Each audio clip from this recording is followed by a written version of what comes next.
2024 listening party for the Cypher. Headlining the show were Calligraph Jones and famed Tanzanian rapper Young Lunya. Miss Earth Kenya 2024-2025 commenced, and the finalists took center stage for the introduction of dance, where the models gracefully set the energetic tone for the event.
My name is Lilian Odira, an 800 meters runner.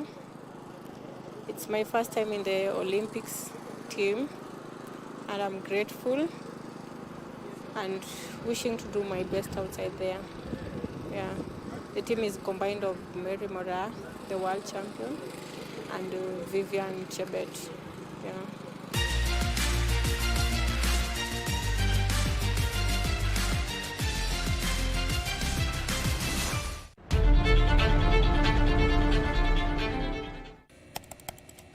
Technology has become a crucial part of our society. Without technological advancements, so much of our everyday lives would be drastically different. As technology develops, it strives to fulfill the changing needs of society. This means that technology exists to help us achieve the things that we wouldn't be able to achieve without it. Take on Tech looks at the advantages and downside of technological innovation in a world that is becoming increasingly dependent on new digital technologies. Every Monday at 10:30 p.m.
Well, from wherever you're watching us in Kenya and around the world, it is 9 p.m. East African. A warm welcome to Prime Edition coming to you from Broadcasting House.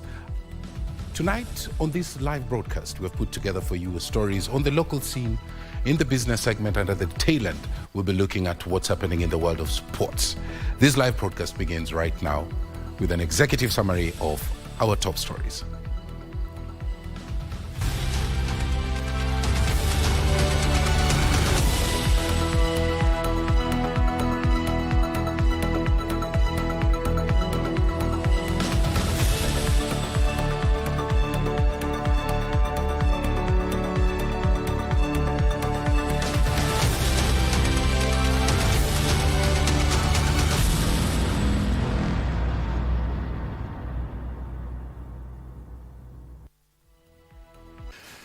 I want to thank you once again for joining us on this live broadcast. If you want to engage with us and let us know what your thoughts are on the stories that we've lined up for you tonight, speak to us on our socials at KBC Channel 1 on all the channels on the social media platform. Now, let's do this one differently tonight and go straight into our lead story, where non-governmental organizations have been told to prove that a total of 197 billion shillings they've received from donors in 2023-2024 and 175 billion they've received in 2022-2023 on projects intended and not otherwise. The Public Benefit Organizations Regulatory Authority now says that organizations are currently under investigations for alleged breach of regulations. This comes after the Ministry of Foreign Affairs demanded 16 organizations account for tens of millions that they've received from Ford Foundation, which the president linked with the Gen Z protests. Giverson Maina is the one opening our coverage tonight with that report. The Public Benefit Organizations Regulatory Authority, previously NGO Coordination Board, on Monday turned the heat on the non-governmental organizations, demanding that they lay bare their donor funds and activities against which the money was spent on. We haven't given you the notes that we've given to DCI because it's under investigation. We don't have to disclose that. So this is the information that was given, and this is the information that we have. You can follow up if the money did the right job that they had requested for. That is it. The defunct NGO Act required organizations to file returns within 3 months at the expiry of their financial year. The current PBO Act requires organizations to file returns within 6 months after expiry of their financial year. This coming after the Ministry of Foreign Affairs flagged 16 organizations for benefiting from unexplained millions of shillings from Ford Foundation that the president had linked with sponsoring of anti-tax protests. Mimi nataka niulize watu wa Ford Foundation watuambie hiyo pesa wanatoa ifanye fujo ndio wapate faida gani? The authority revealed that charitable organizations received a total of 197 billion Kenyan shillings in the 2023-2024 financial year and 175 billion Kenyan shillings in the previous year. The NGO's regulator revealed that only 3 of the mentioned 16 entities had adhered to the new requirements under the Public Benefit Organizations Act, enacted in 14th May 2024. They include Kenya Human Rights Commission, Transform Empowerment for Action Initiative, and Shining Hope for Communities, SHOFCO. Not all of them are under us. So any information concerning Ford Foundation, as the board, we do not have it. And any organization, the PPO or charitable organization that is operating in this country that is not registered under the regulator, as we do not have the information. Those that we have information, we have released the information. According to the regulator, a number of NGOs are in the radar of the Directorate of Criminal Investigations for alleged breach of regulations. Giverson Maina, Prime Edition. Accountability there becoming the center bolt for the Republic of Kenya. Let's move on now. The country is tonight bracing itself for yet another round of protests called to demand far-reaching reforms in government. The demos that have lately turned violent have ignited calls for constructive dialogue and a change in politics to align them with the current socio-political as well as economic environment. Among the proposals in restructuring the National Youth Council to accommodate the views and grievances of the youth in the country. Here is that report. With another round of weekly street protests by the youth expected on Tuesday, various groups have come out to call for a truce. Speaking in various forums across the country, a section of leaders are urging the youth to embrace dialogue with the president, saying a conversation would provide a better platform to craft lasting solutions to their concerns. It is crucial for all leaders to unite and act decisively.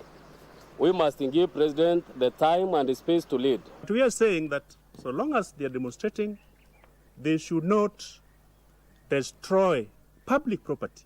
Separately, the Nairobi business community is also asking the youth to break the street protest for at least 3 months to give the president an ample time to meet their demands. They decry the destruction of property and loss of billions during the protest. How much are we losing, even as a government, not even the business people, as a government, because government makes money from us. We are the ones who do business. We are the ones who pay taxes. How can a government run without taxes? And then how can we stop this mandamano every 2 days a week? It is too much. Members of the minority and marginalized communities have also added their voices to the calls on the youth to cease the weekly protest and accept dialogue with the president to avoid further disruptions in the country.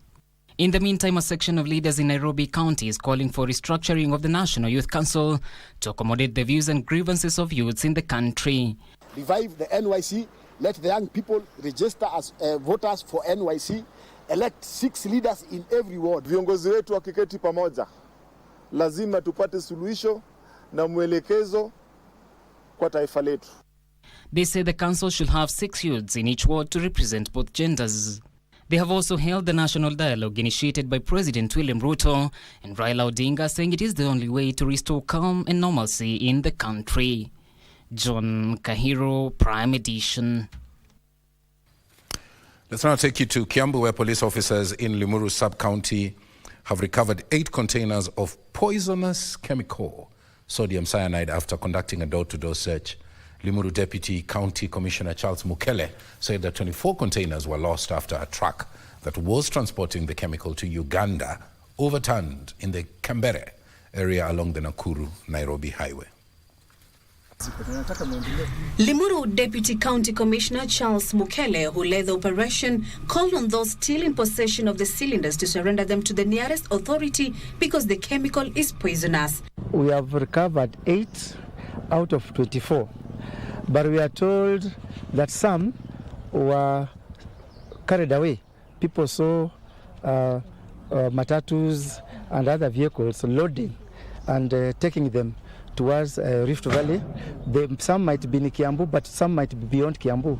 Speaking after recovering 8 out of 24 stolen containers, Mukele said that more Kenyans are at risk after eyewitnesses spotted a few people loading the containers in their cars.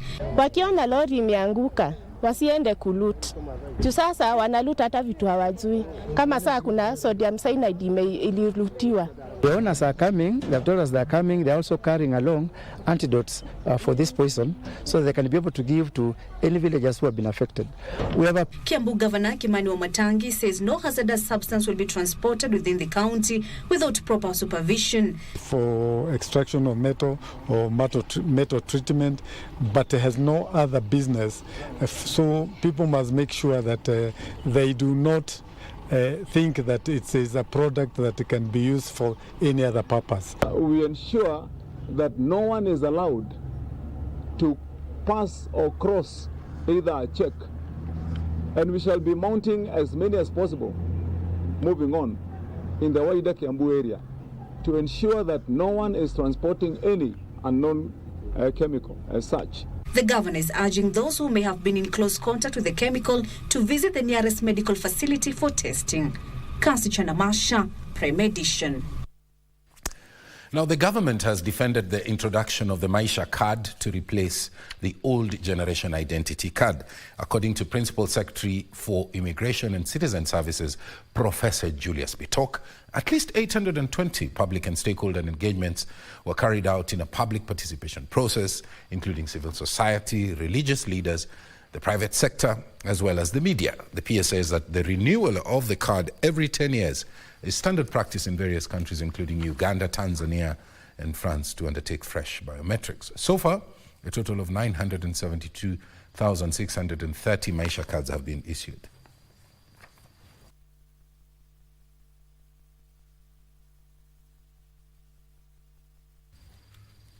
On to that story now of illicit brew. 4 people have been reported dead and 7 others are fighting for their lives in Mwingi Level 4 Hospital after consuming illicit brews. Locals believe the brew were laced with poison and had been hidden in a thicket within the area. Illicit brews have claimed the lives of 4 people, leaving 7 others fighting for their lives at Mwingi Hospital. Survivors of the deadly brews claim that they had gone for merrymaking at a nearby thicket where they frequent to quench their thirst out of sight from patrolling security officers. The survivors claim they believe the brew they took had been laced with poison, as they normally dash to the area for a quick sip and have never had such an experience. Sababu hiyo mzee alikuwa ametengeneza hiyo karubo yake, sasa akatokea tukakunywa hiyo karubo, tukua tunajua kaa iko na wasiwasi, lakini kitambo ifike saa 11 ndio maneno sasa ilianza kuwa mbaya sasa. Kutoka hapo ndio tukaanza kukimbizwa moja. Locals now want the government to crack hard on illicit brewers, saying it was unfortunate for the area to lose 4 people at once. Now, Chief Justice Martha Koome has lauded the Employment and Labour Relations Court for implementing a no adjournment policy, terming it key in ensuring justice is expeditiously delivered to Kenyans. Speaking during the court's open day at Milimani Law Court Yard in Nairobi, Kenya, the Chief Justice called for collaborative efforts by all stakeholders in identifying areas of improvement and innovative solutions for courts. As Ruth Mboya reports, the Judiciary has vowed to ensure that no case should be before any trial court for more than 3 years. While joining other members of the judicial system at the Milimani's courtyard for the 2024 Employment and Labour Relations Court's Open Day, Chief Justice Martha Koome praised the court for a remarkable 190% case clearance rate in the last financial year. Out of the 4,000 cases that were filed, the court finalized 8,000, which is double, meaning they have dealt with the 4,000 and eaten in the backlog of the cases. Koome rooted for an alternative dispute resolution mechanism to reduce case backlogs that accord parties a more amendment. We have the Judicial Service Commission that processes the complaints, but we want to hear more on how we can serve the members of public and our stakeholders better. Chief Registrar of the Judiciary Winfrida Mukaya said the open day offers stakeholders the opportunity to widen their engagement and share their experiences. It is commendable to note that this court is gradually moving towards being a real-time court, and I join the rest of the speakers in commending the court for the good work. The ELRC Principal Judge Baira Mongaya said the Open Day initiative aids the judiciary's social transformation through access to justice. Through social dialogue of our well-established social partners, we can together work towards offering good or at least decent standards of living with adequate job protection. The court has in the last year reduced cases backlog by 30%, with some of the cases having been in the system for over 3 years. Even with the modern alternative dispute resolution methods, parties have been urged to incorporate traditional justice systems that emphasizes on reconciliation and social harmony. Ruth Mboya reporting from Milimani Law Courts. Now, the National Police Service Commission has conducted interviews for the 8 candidates shortlisted for the position of Deputy Inspector General of the Kenya Police Service and Administrative Police Service.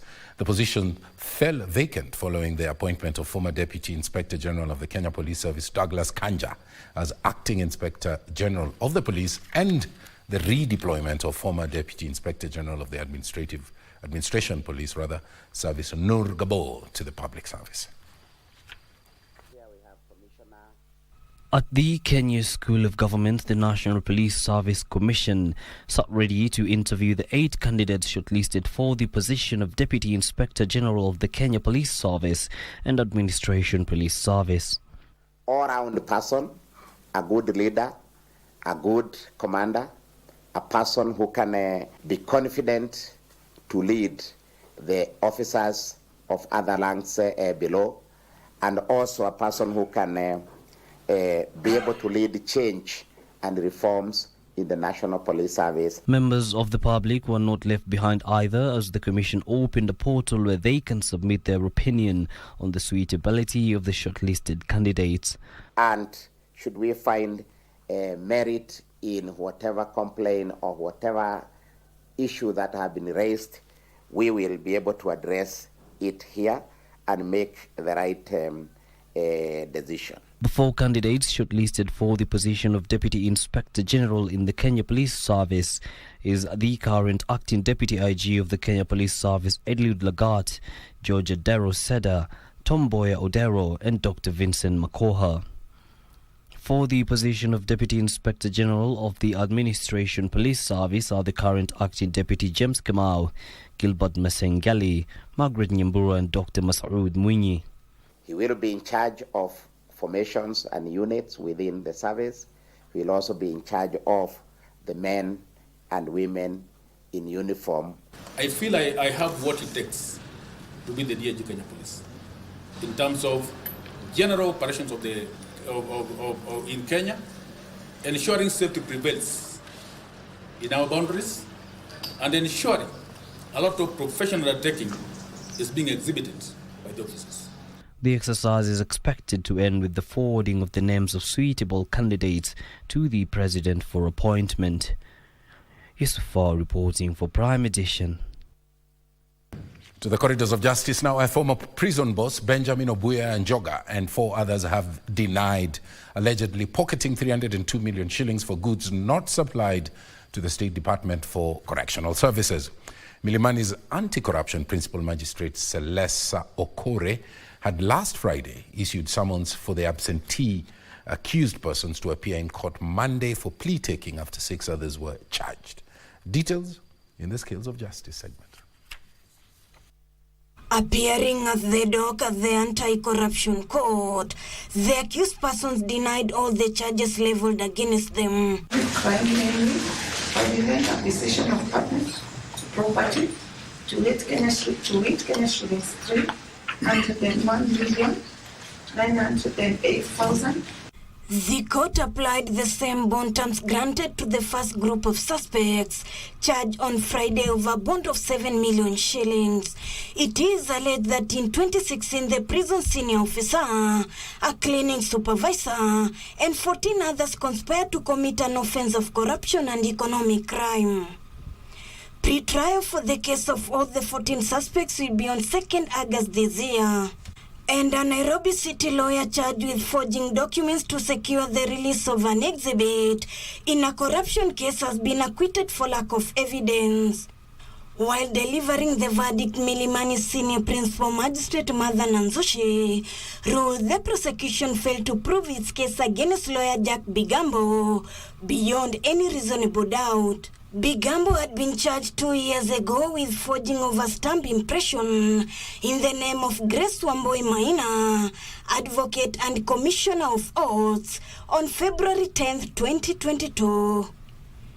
Ruth Wamboi for Prime Edition.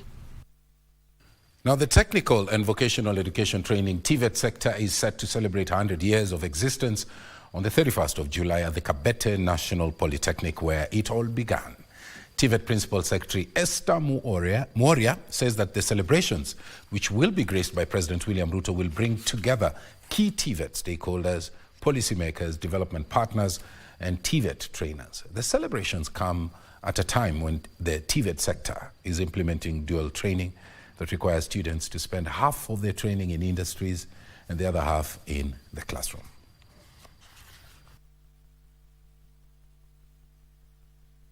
This is to say that the formal TVET began in Kenya in 1924 in Kabete, which is today the ground of Kabete National Polytechnic, and therefore as TVET we are preparing to celebrate the 100 years of the technical training and education that has existed in Kenya that long. In the TVET sector, we have moved to the stage where we are saying that TVET is what is going to bridge, or what is actually bridging the gap between the world of work and training. It's 20 minutes past the top of the hour. We are taking a short break. Do stay with us.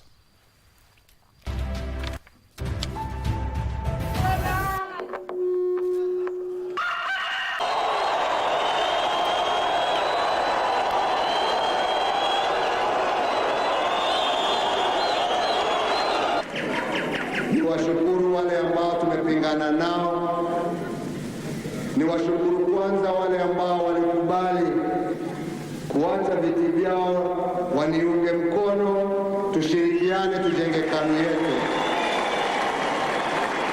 Na ni washukuru pia wale ambao tumepingana nao mpaka dakika ya mwisho, na nawaambia ya kwamba KANU ni moja, njoo tushirikiane tufanye kazi tujenge chama chetu.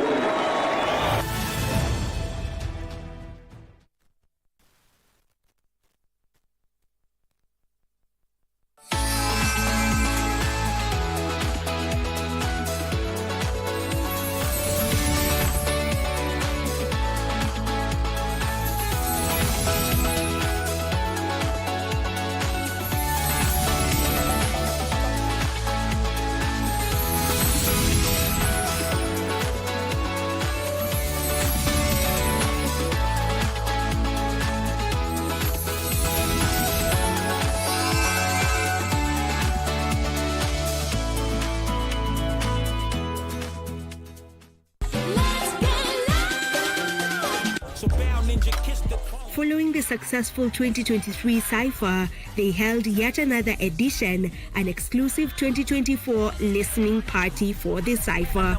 Headlining the show were Calligraph Jones and famed Tanzanian rapper Young Lunya. Miss Earth Kenya 2024-2025 commenced, and the finalists took center stage for the introduction of dance, where the models gracefully set the energetic tone for the event.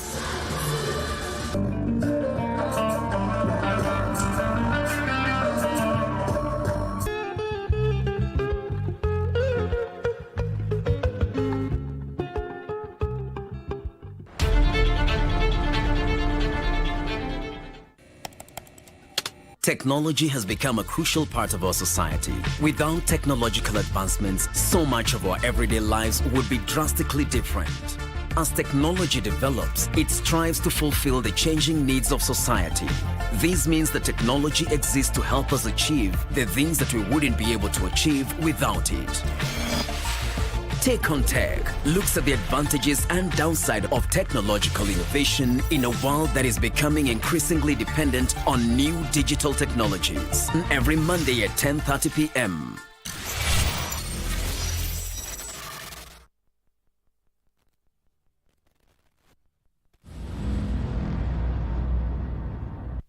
Welcome back, our socials at KBC Channel 1. Now, the Ministry of Water, Sanitation and Irrigation has collaborated with the United States of America's private sector in a bid to curb water crisis in Kenya. Private sectors have been urged to partner with the government so as to fully fund some of the local water projects in the country. Details on this and other stories making headlines in our county news roundup. At a press briefing in Nairobi, the Principal Secretary for Water, Sanitation and Irrigation, Julius Korir, stated the government's commitment to avail clean water and protect water sources. As a ministry, we are charged with the responsibility of availing clean and potable water to Kenyans. In terms of where we are in water provision in the country, we are at the moment have 72% water coverage. That is to say, of the entire population, 72% of Kenyans have water reach within the closest proximity of their homes. And our goal and plan is that by 2030, we will have accelerated that access to 100%. Elsewhere, a section of people living with disabilities has called on the police not to use tear gas during the anti-government protests, saying it endangers their lives. We recognize the constitutional right to peacefully protest. However, we strongly condemn the violence witnessed during the ongoing protest, which has disrupted normal life and exacerbated challenges faced by all citizens, particularly persons with disabilities. Meanwhile, Kajiado Governor Joseph Olelenku has condemned the acts of violence and looting spree experienced in the county during the anti-government protest by a section of youth. Forward, the county leadership, together with the county security team, will now come forward to refuse imported violence. I want to request that we take advantage of that opportunity to have a conversation so that we can address the question of corruption, the question of lack of equity, injustice, and fair distribution of the national cake, which continue to be a problem that many Kenyans are concerned about. On politics, the minority and marginalized communities in the country are calling on the president to consider them in the remaining batch of the cabinet secretaries. Public service wamefunga shughuli za watu kuandikwa na hatujapewa nafasi za kazi. Na jambo la mwisho, ningependa kumwomba rais wetu mpendwa William Samoei Ruto, katika nafasi ambazo zimebakizwa za mawaziri, tafadhali rais wetu na kuomba utupatie minorities nafasi moja au mbili na tutafurahia na kukushukuru sana. A lobby group in Busia is advocating for the adoption of reusable sanitary towels that are environmentally friendly to address the issue of climate change. Kit is reusable, it's rewashable, and it is sustainable. So it is, you use and you wash and you use and you wash, and it lasts up to 3 years if managed well. It is friendly to the climate. We are addressing climate justice. Like I said, one disposable lasts up to 800 years in the soil. So when we are using this, we are addressing climate justice. And even when we dispose of this after the 3 years, we see that this material is biodegradable. For Prime Edition, I'm Christine Matunda. Let's now take you overseas, where the United States Vice President Kamala Harris Monday made her first public appearance since Joe Biden left the 2024 race Sunday. Speaking at the White House, Kamala praised Biden, saying that she is, and I quote, deeply grateful for his service to our nation. End of quote. This comes as Democratic heavyweights backed Harris, including former Democratic presidential nominee Hillary Clinton, former President Bill Clinton, and the former Secretary of State John Kerry. According to BBC, however, some key Democrats, including former President Barack Obama and former Speaker Nancy Pelosi, have not yet endorsed Harris. Vice President Kamala Harris, who is not the official Democratic candidate, but announced her candidacy for the Democratic Party nomination right after U.S. President Joe Biden withdrew his candidacy for the November 2024 race to the White House, has seen many political Democratic heavyweights throw their support behind her. According to BBC, Democratic heavyweights, including former Democratic presidential nominee Hillary Clinton, former President Bill Clinton, and former Secretary of State John Kerry, have backed Harris. Some big names that have not joined the wave of endorsements include the former President Barack Obama and former Speaker Nancy Pelosi. Both were reported to have privately been instrumental in raising concerns about Joe Biden's suitability to run and beat Donald Trump. Senate Majority Leader Chuck Schumer and House Minority Leader Hakeem Jeffries haven't either. The endorsement is, however, said to be key for the Democrats to show unity. Recent polls in the U.S. pitting Harris against Trump produced largely similar results to polls featuring Biden against Trump, with all the indications being that the 2024 election is going to be very close. On Monday, Kamala Harris made her first public appearance since Joe Biden left the 2024 race on Sunday. Kamala praised Biden, saying she is deeply grateful for his service to the nation. The qualities that Beau revered in his father are the same qualities that I have seen every day in our president. His honesty, his integrity, his commitment to his faith and his family, his big heart, and his love, deep love of our country. And I am firsthand witness that every day our President Joe Biden fights for the American people, and we are deeply, deeply grateful for his service to our nation. While Harris has received endorsements from many big figures in the party, she is yet to be officially nominated, which is slated to happen in August during a Democratic National Convention. BBC says there has been a reported surge in public donations to the Democrats since Biden dropped out, with reports suggesting public donations for her have hit nearly $50 million overnight. Joe Biden announced his withdrawal from re-election Sunday evening, saying it was in the best interest of the party and the country, and endorsed Vice President Kamala Harris to succeed him as the Democratic candidate. Several global leaders have reacted to the news, with many of his allies paying tribute to his foreign policy achievements and acknowledged the difficulty of his decision.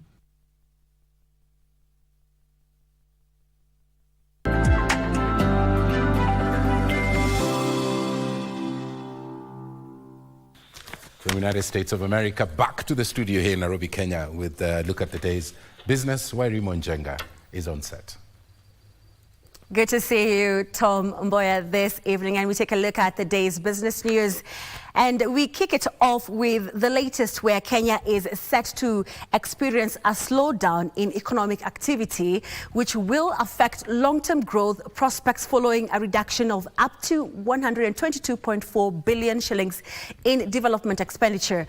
Prime Cabinet Secretary Musalia Mudavadi has told the Budget Committee of the National Assembly that it is a delicate balance between the need for increased revenues and maintaining government operations at a bare minimum. Now, Trevor Ngendo reports. It is the first supplementary budget of the current financial year, coming just less than a month after the beginning of the new financial year. The National Treasury is proposing a reduction of 156.4 billion shillings across the three arms of government, constitutional commissions and independent offices. Key areas affected by budget cuts among them are roads, TVETs and electrification.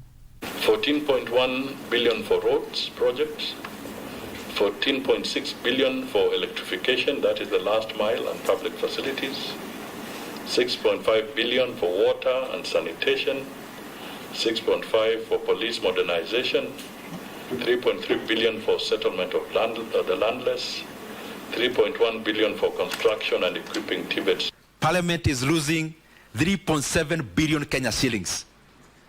And also the national government is losing. Every other person has to contribute to this deficit. Virtually everybody complaining of huge budget cuts. I have never seen this. It is unprecedented.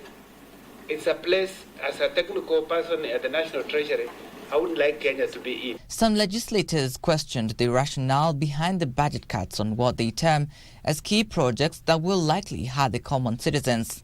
We are complaining about the interest we pay on public debts. But if you ask any Kenyan, including the technocrats, we don't know where this money was taken. We must look at or preserve the pro-people project, the one that reaches people directly, especially Gen Zs, in terms of job creation, but also in terms of training. Please do not commit anything here in front of us and in front of Kenyans. And then, chini ya maji, people are still traveling, people are still doing the same things you have committed here, that it won't happen. The first supplementary budget estimates are expected to be tabled in Parliament this week. Trevor Ngendo for Prime Edition. Now, you will pay 12,000 shillings for a one-way ticket between Mombasa and Nairobi on the soon-to-be-launched Madaraka Express premium service. Now, Kenya Railways has officially received 4 coaches customized to offer the premium train service alongside 3 first-class and 11 upgraded economy coaches. Here is Ann Mboro with the details. Kenya Railway has for weeks been teasing about introduction of premium service on the Madaraka Express. Inside the premium coaches, one is welcomed with convertible, fully reclining seats providing ultimate relaxation and privacy, and innovative designs elements such as automated window shutters and rotating seats. All this premium comfort will come at a premium cost. One coach can carry a maximum of 28 passengers. You have the seat fully reclining to a flat bed. You also have automatic or contactless charging points for your mobile devices. You are also, looked after through an African or a Kenyan cuisine alongside your journey if you travel at night or during the day or in the morning. You are also offered a blanket and many other features. Kenya Railways is yet to decide on the dates the premium services will be launched, offering commuter 3 options comprising 1,500 shillings for the economy class, 4,500 for first class, and now 12,000 shillings for premium for a one-way ticket between Nairobi and Mombasa. For the first class, it will remain as is. For the economy class, it will remain as is, 1,500. And for the premium class, we are going to charge, if you are booking for one way, we're going to charge 12,000 Kenya shillings. But if you are booking go and return, we will charge 20,000 shillings. So it is an advantage for us when you book go and return. You will save eventually 4,000 shillings. He says the government is finalizing construction of the 17-kilometer meter gauge railway linking the Mombasa SGR terminus in Miritini to Mombasa city centre. Here again in Mombasa, we have embarked in putting up 5 stations that when you land in Miritini and you are a resident of Changamwe East, you can quickly and seamlessly take another train and you go all the way to Changamwe East or Changamwe West or Shimanzi or Miritini or all the way to the Mombasa Central Station, what we refer to as Kilometer Zero, where the railway line started in this country. And then you are able to find yourself into the Mombasa CBD. So we are determined to ensure that our passengers continue moving seamlessly throughout Kenya. For Prime Edition from Mombasa County, I am Ann Mburu. Now, professions in the construction, project management, interior design and landscape architecture are calling for the withdrawal of the National Building Code 2024 to pave way for amendments. Led by the Association of Construction Managers of Kenya, the team says the new building code lacks inclusivity and does not depict the current state of the construction sector. On Wednesday last week, the National Construction Authority unveiled the new National Building Code 2024, giving developers, engineers, quality surveyors, architects and planners in the construction sector 1 year to conform to the building codes. Since independence, Kenya has been using the outdated building codes that have mostly been blamed for the rampant cases of collapsed buildings. And today, a section of professionals led by the Interior Designers Association of Kenya and the Association of Construction Managers of Kenya have voiced their concerns about the implementation of the National Building Code 2024. What we are asking for is the government must follow practice. A lot of us are coming out of this press event and are going to work, are going to practice in the industry. No one has a complaint about our legitimacy. On construction sites, we are working, we are employers. So the law must follow what is being done. The regulation must follow what is being done. We have a window to do the amendment before then. Let us make this clear. We shall do whatever it takes legally to ensure that the rights of these professionals are protected. They say the new codes do not reflect the current state of the construction sector, as it excludes emerging professions such as project managers, interior designers, and landscape architecture. The only reason we are hearing for this exclusion is purported lack of regulation. Concerning that, we have these fundamental questions. Who accredited the course in these universities? Government. Who is to regulate them? Government. The same government that's citing lack of regulation is the same one that is with the responsibility to regulate. We pointed to the authority that if regulation of these professions was the entrance to their inclusion in the building code, then they should pursue their regulation alongside the building code. We have discriminated against for the last 20 years. This cannot continue. We continue to say, regulate these professions. Landscape architects, construction managers, interior designers deserve to be regulated like any other profession in the built environment. They fear that over 10,000 practicing professionals and over 3,000 students will be left in limbo as to the legality of their courses if the new code is implemented. Thank you so much. Thank you.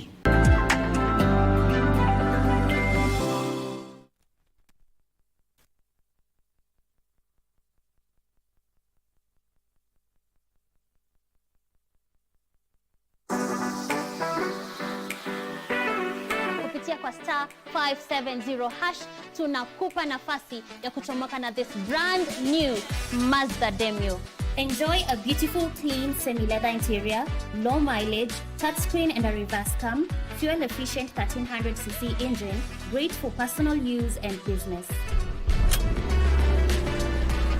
Ukitaka kujishindia gari hili, kucheza ni rahisi sana. Chukua simu yako, bonyeza star 570 hash, chagua option number 4, kisha unajiunga na draw. Kumbuka kucheza mara kadhaa because the more you play, the higher chances of wewe kuwa mshindi.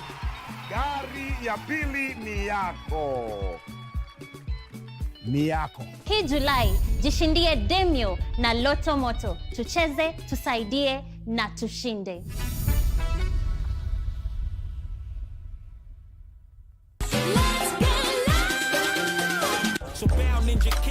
Following the successful 2023 Cypher, they held yet another edition, an exclusive 2024 listening party for the Cypher. Headlining the show were Calligraph Jones and famed Tanzanian rapper Young Lunya.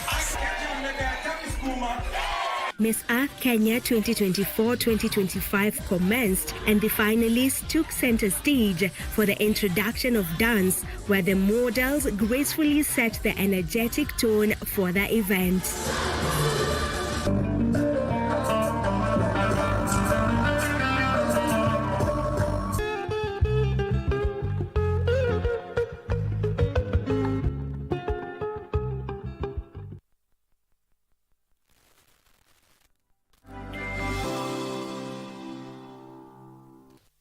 I can thank you for staying with us. We continue with the day's business news. Now, Honda Kenya Chairman Isaac Kalua is calling for enhanced government to support the automotive industry, create at least 5 million jobs. Honda Kenya Chairman, that is Isaac, says 14 out of 29 parts needed for the assembly of a motorcycle are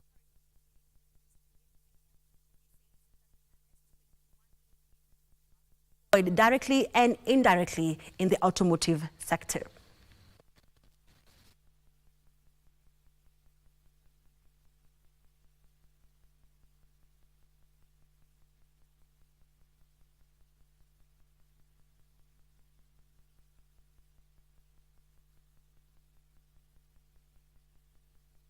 Currently, these parts are imported from other countries. Policy should drive a very smooth transition of getting us, and I mean smooth, to transition us from moving from importing these parts to making them local. We have been very deliberate.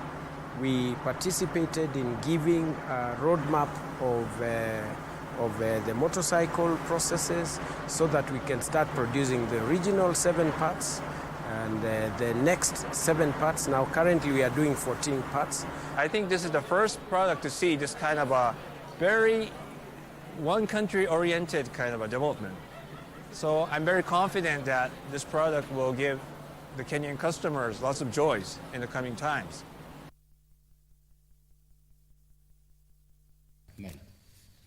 Now, startups in the waste management and green buildings will each access up to 5 million shillings in seed capital from a 26.2 billion shillings green facility secured from the US and the United Arab Emirates. To benefit from the low-cost funding, Investment Principal Secretary Abubakar Hassan is urging startups to make their business bankable and put up the right structures.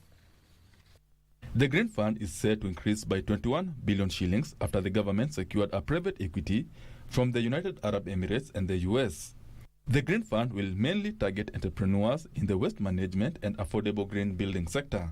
It can be affordable materials, efficiency of it's called what, building materials for which are green in nature, eco-friendly. Yes, those kind of opportunities. The expanded kitty will see each of the local green startups access up to 5 million shillings in seed capital. Our youth, we're here to support them with how to market, to access the markets for what they're going to produce. We're here to support them with financing, how to access their finance, but we're also here to support them on how to originate and structure business case, business deals. In their 2023 sustainable report, Stanbic Bank says it has so far disbursed 15 billion shillings in sustainable linked loans. We must be convicted to build collectively the future of a better planet for our next generation. And by using business and enterprise as an anchor for that kind of development or that kind of change.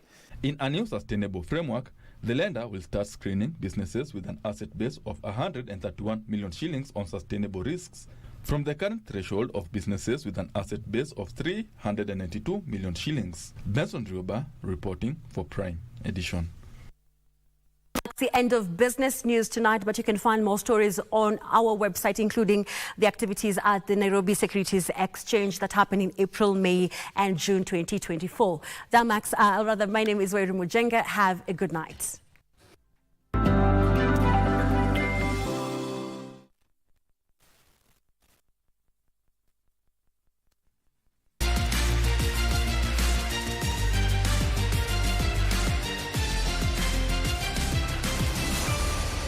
Kwa majina naitwa Koitatoi Kidali, natoka Kajiado County. Nasema nakimbia 800 meters na my expectation ni kushinda goal uko Paris Olympic. So hiyo ndo najikaza. Tena nataka kuweka discipline mbele na Mungu mbele.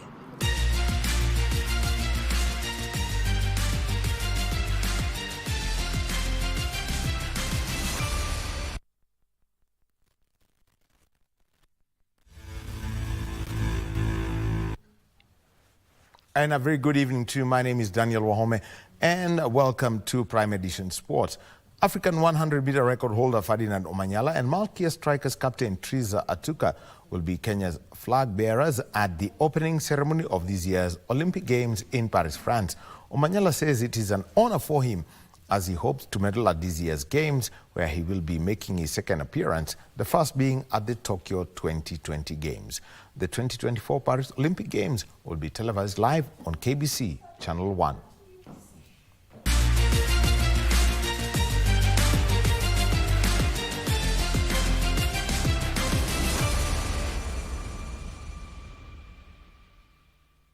Omanyala, who has been training at the Kenya Pre-Olympic camp in Miramas, stated that he has gained more experience since his first Olympic appearance in Tokyo 2020.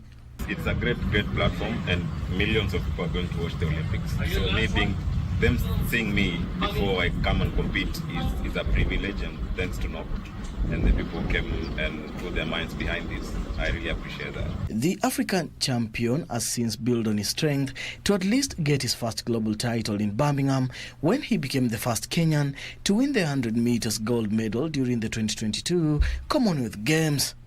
Me being the flag bearer, I pray that God uses me and uses that flag as a representation of who we are, and uses me as a vessel to bring blessings to the country. Omanyala is still in Miramas, where he is training before he heads to Paris for his campaign. Meanwhile, the national women's volleyball team, Malkia Strikers, have arrived at the Olympic Village in Paris ahead of their competition scheduled to start on Saturday. For the team and for me personally, it's just a moment of realization that, yeah, we are here and now it's the time to do what we've been longing for, what we've been working for. And as the long journey it has been, it's like, yeah, the moment is here now, let's do this, guys. So it's really big, Malkia striker captain Triza Atuka is optimistic the team will have a good outing this year's Olympics.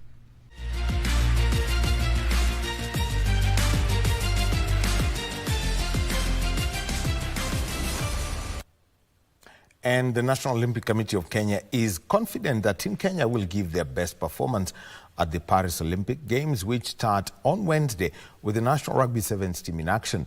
The Kenyan teams have already started settling down at the Olympic Village, with the athletics team expected in Paris from this weekend. NOC Secretary General Francis Mutuku, who met the Nairobi-based athletes in Kasarani Monday, said they had worked around the clock to ensure that the athletes were provided with the best environment they needed to prepare for the games, and their needs catered for in terms of allowances, kits and logistics, so they are their best when the games begin.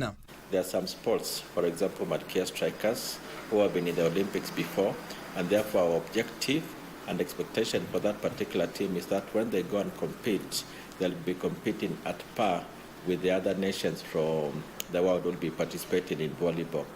Athletes will be the last batch to leave the country for Paris, when they will head straight to the Olympic Village after training in Nairobi and Eldoret respectively. Race walker Samuel Gademba will be the first athlete to leave for Paris over the weekend, followed by another batch on Monday. The rugby team was the first to settle at the Olympic Village, with Malkia strikers joining them Monday, followed by 2 swimmers, Ritwan Abubakar and Malia Brunella, and fencer Alexander Ndolo. And Equity Hawks have dethroned Kenya Ports Authority to clinch their 4th Kenya Basketball Women's Premier League title after a nail-biting 5th game of the final playoffs, which they won 76-74 at the Nyayo National Stadium Gymnasium this night. The Bunkers led 40-36 at halftime before running away with the third quarter 56-48. Both teams tied on 63 points with 53 seconds to go before Equity Hawks snatched a late victory to deny KPA women back-to-back titles. The Rockers found it tough this time round, with their men's team having been dethroned by Nairobi City Thunder over the weekend. Meanwhile, the Kenya Basketball Federation Premier League winners, that is the men's and women's, will get cash awards of 350,000 Kenya shillings each. The first runners-up will pocket 100,000 Kenya shillings, while the second runners-up will take home 55,000 Kenya shillings each. The most valuable player will also get cash awards of 20,000 Kenya shillings, according to KPF Secretary General Angela Luchivia.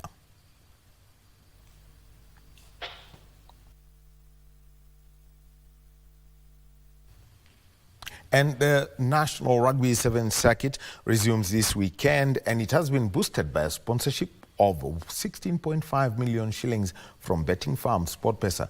Nairobi will host the opening leg of the circuit, the Christie Sevens, at the RFUA grounds from Saturday.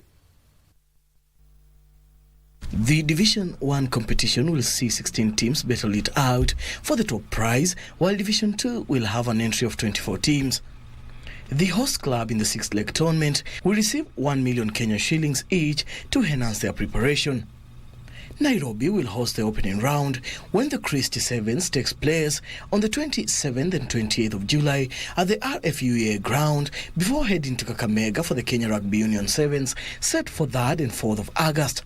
Kenya has the potential and our local sport has the potential, and so we believed in it, and believing in it we loosely translated it to a program of ours called Tujiamini. Teams will break on 10th to 11th August before heading to Kisumu for the Dala Sevens on the 17th and 18th of August, with George Mwangi Kabeberi's Memorial Sevens taking place on 24th and 25th August this year. It's truly amazing that they've been able to go out of their way, support the national team, support the clubs, and revive the National Sevens circuit. Mombasa will play host to the Driftwood Sevens on September 7 and 8, with the curtains coming down on the circuit in the Nakuru on September 14 and 15th, when the Prince Law Sevens takes place at the Nakuru Athletic Club.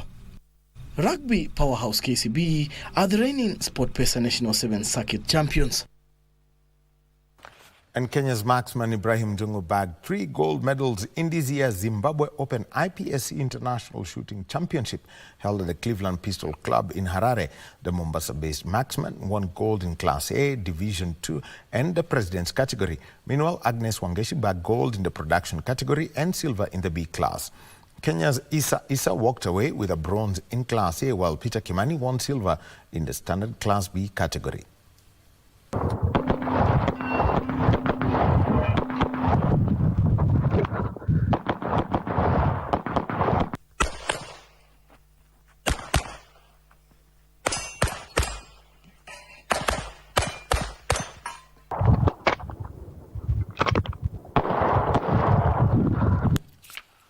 And that's the sport for tonight. And before I hand you over to Tom Mboya, let's talk about the cabinets, because Franklin Kipngetich Bet, popularly known as one of the biggest, who also was known as a State House Comptroller, was part of the cabinets in Kenya. I'm sure Tom Mboya is going to be introducing that story right now. My name is Daniel Wahome. Have a good evening. Thank you, the Holmes. You've already done the introduction for me. Thanks to also Wairimo Njenga for handling the business segment, and Anne Wangeshi I should have mentioned her in the beginning of this broadcast, but nevertheless, thank you for that good job. Well, we leave you with this week's edition of the Cabinet as introduced by my colleague Daniel Wahome. Thank you for watching. My name is Mboya, and good night from Nairobi, Kenya. Bye-bye.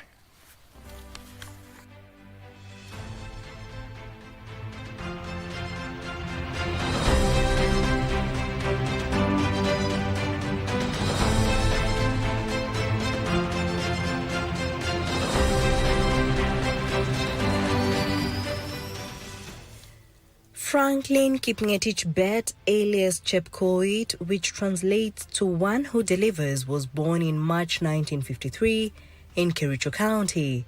He was born in the tea-growing highlands west of the Rift Valley in a village called Kiptiriri in Cheborge location of what was then Kericho district. Bet was enrolled at Cheborge Primary School and later at Korongoi Primary School, from where he finished as the top student. He then studied 4 years at Tenwek High School in Bomet County and 2 years at Shimolatewa High School in Mombasa for his A-levels in 1974. He qualified to study for a Bachelor of Commerce degree at the University of Nairobi, graduating with honors. Upon graduating from high school and before he began his university studies, he founded Tebesonik Secondary School in Cheborge and served briefly as its first head teacher. The school has been offering education to girls and boys in Cheborge for more than 4 decades.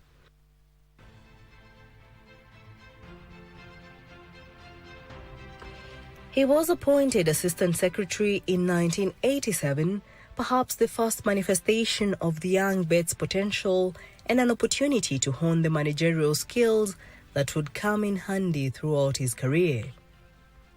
Later, Bet was appointed to head the supplies branch of the Ministry of Roads and Public Works. It may seem to have been the initial foundation for his future role heading the Roads Ministry. Bet was appointed Deputy State House Comptroller, then State House Comptroller in 1996 by then-President Daniel Arap Moi.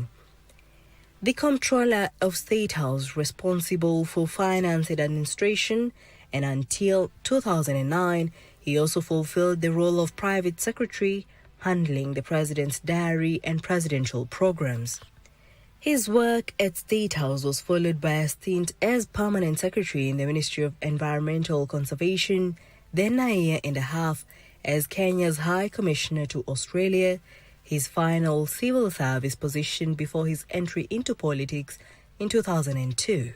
Bet had joined the Liberal Democratic Party led by Raila Odinga when the marriage between LDP and the Mwai Kibaki-led National Alliance of Kenya was consummated.